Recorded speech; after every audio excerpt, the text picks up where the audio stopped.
Na-rescue ang 4 na minor de edad mula sa isang Australianong gumagamit umano sa kanila sa cybersex operation sa Bulacan. Ito ang masaklap.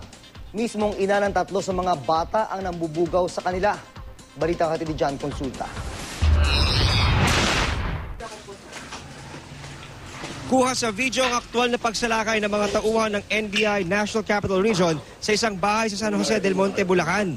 Huli sa akto habang nag-upload ng kanyang mga ginawang pornographic material ang target ng operasyon na Australian national na si Ronald Ian Cole, 65 taong gulang. Sige, sir.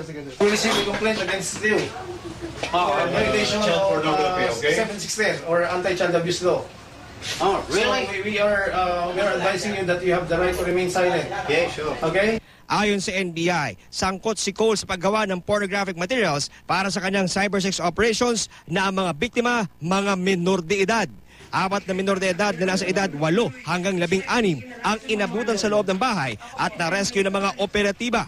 Lumalabas sa investigasyon ng NBI na ang modus ng Australianong suspect pagkatapos makapag-recruit ng mga minor de edad, minomolesta niya at inaabuso ang mga ito habang nire-record sa video para magamit sa kanyang cybersex operation. Parang collection niya para to satisfy her own lust.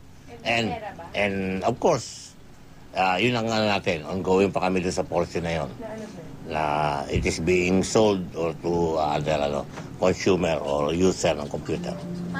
Nadiskubre rin ng NBI na si Cole at ang kanyang live-in partner na si Julissa Batukan ay dati na gumagawa ng sex video pero nagsimula na magdagdag ng mga minor de edad sa kanilang pagtatalik para kumita raw ng mas malaki. Bukod sa dalawa, inaresto ang nanay ng 3 sa 4 na bata. Ang nakakalungkot, siya pa mismo ang nagbubugaw sa kanyang 3 anak para kumita. Based on the examination, yung isa doon ay merong infection. Yung isa naman based on the neuro, I think medyo nagkakaroon na may affected yung kanyang pag-iisip. May trauma. Mariing itinanggi ng Australiano ang akusasyon sa kanya. Pero ang sarili niyang live-in partner, nilaglag ang karumal-dumal na ginagawa ng dayuhan. Are you involved in cybersex operations, sir? No, 1,000%. Definitely not. Totoo po yun ang sinabi ng bata na ang asawa ko po naglagay po ng icing. Pero hindi po yun sa ari po ng babae, ng bata. Sa tummy lang po, dito po.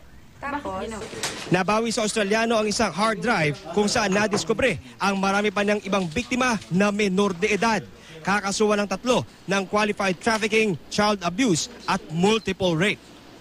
Matapos ma-examine ng NBI-NCR ang na-recover na hard drive mula sa suspect, sisikapin daw ng mga otoridad na matukoy ang mga biktima para mahanap at maaresto ang iba pang mga kasabwat ng dayuhang Australiano. John Consulta, GMA News.